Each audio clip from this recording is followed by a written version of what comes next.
Hello everyone, my name is Diane and welcome to Didedi's Crafty Corner. Let's talk about Copic paper and my newfound love. So as you guys know, we're going to do a demonstration as well here in just a minute. As you guys know, my favorite Copic papers as of date have been the Copic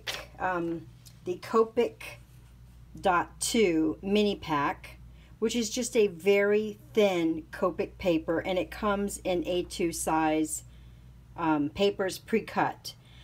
Can be incredibly hard to find depending upon the stock here in the United States, but you can find it more often than not if you just do some searching.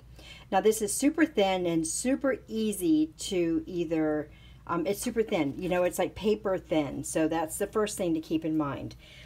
The reason I like the thinner paper, which this is one of my first choices, but also the Copic Blending Express paper. Now this one doesn't have its paper on the front of it because I got it from Simon Says Stamp, but this is the Express It blending paper, and it comes in 8.5 by 11 sheets. It's also very thin.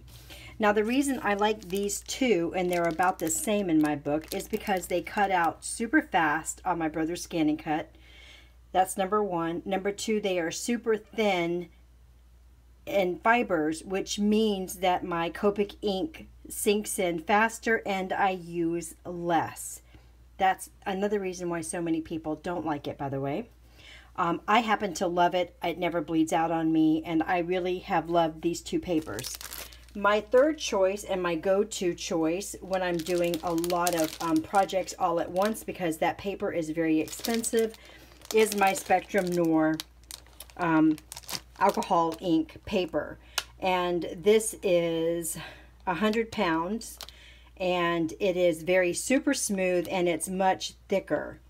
So it takes, I have to use more, I have to use a little more ink on it, but it's a little bit harder for my brother's Scan and Cut to cut out. I like to leave it on the lowest setting possible, and I like to preserve my blade for as long as possible. So cutting thinner paper is better if you're not wanting to buy blades all the time.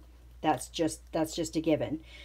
But I use this as well. Okay, so those are my normal go-to papers when I'm doing my Copic coloring, and that's all we're talking about today is alcohol ink coloring. I recently read a blog post from a Canadian blogger, and if I can find her blog, I will post it below. And she is a Copic artist. She is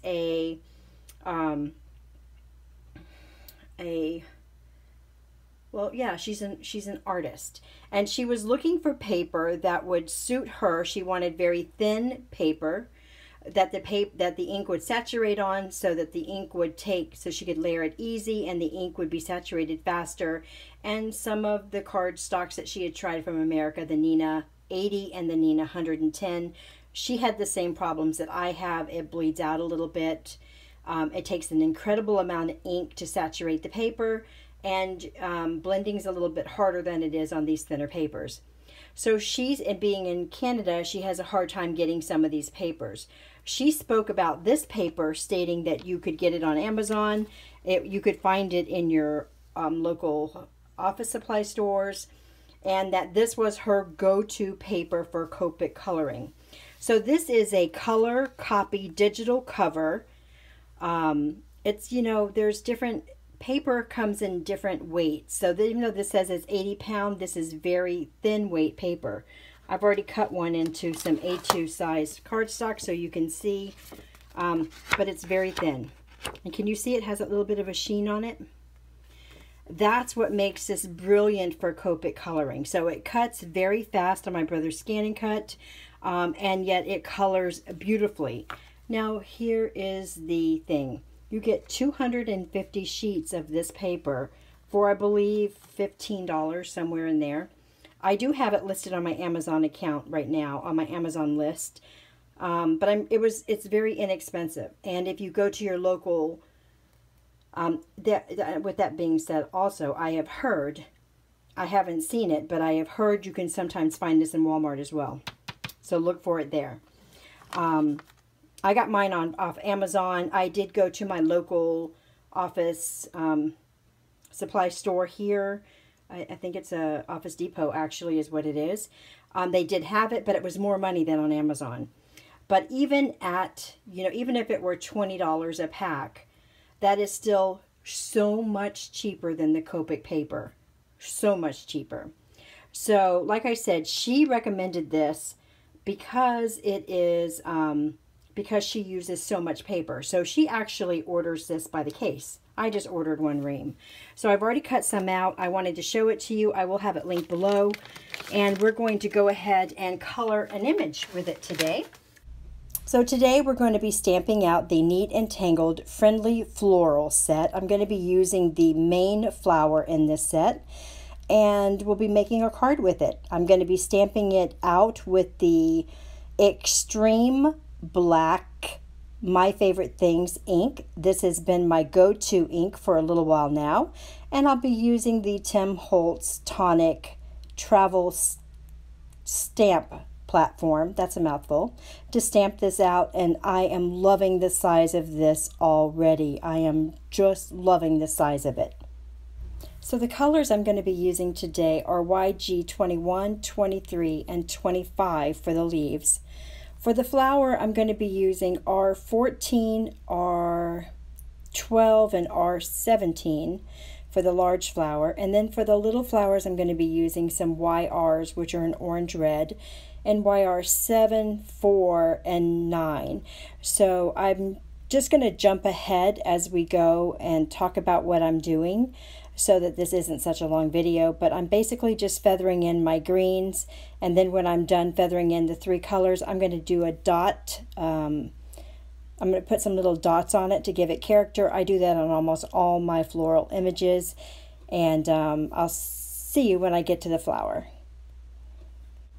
And for the large flower, I'm going to start off with the R12, do a coat all over this paper, and this paper is such a dream to use. I absolutely love it. As I said, I've been using it now for a couple of months. I wanted to really give it some time, and it's been what I've been primarily using, and I can say without a doubt it's a favorite, absolute favorite, and at a great cost point. So I feel privileged to have found it, and I'm super excited about it. That's why I'm sharing it with you guys. So I'm blending in the lightest to the darkest, and then I'll go back through and do it all over again one more time just to make sure it's all blended, and then we'll get started with the orange. Look how saturated the back is. This paper is fantastic. Now I'm going to color in all the little berries using R14 and R17 just on a tip. At the end, I'll be putting some glossy accents on these berries just to give it a little more pop. And now let's get started on the orange flowers. Okay, for the orange flowers, I'm going to start off with the R12 and put that all over the flowers, and then I'm going to do R04 and R7. And then I'm going to keep it really light on the edge and really dark on the bottom. And I love this color combination for flowers and for pumpkins, my favorite. So let's go ahead and get those done, and then I'll see you at the end to go over the products we used and show you the final result of the card when it's all finished. So as I said, I always put little dot detail on my leaves of almost all my flowers. When I'm done with the dot detail, I like to come in with a little bit of the Copic blending, colorless blender blending solution, and I put it on a little washcloth, and I just dab over the parts that I want to take away a little bit of color. But it's not going to take it away from the whole image, just where the ink is touching the fibers of that cloth. So it gives it a really cool dimensional look. So that's what I'm doing here. I'm going to do it over both of the leaves and just the very tips of the flowers. And that just adds a little bit of dimension to the card. Now, as I said, I've gone ahead and I've used the red color in the berries, and I'm going to be putting glossy accents over that. Here's a close-up of what it looks like. To finish up the card, I used the Tonic Studios mixed edged rectangle dies. You guys know that's a favorite of mine, along with some glossy accents and a little Wink of Stella. Now here's the close-up of the final card. I hope you guys enjoyed this video. I will try to leave links in the description of all the items I talked about today. And if you enjoyed this video, don't forget to give it a thumbs up and subscribe if you haven't subscribed, and hit the bell notification. I'll see you guys in the next video.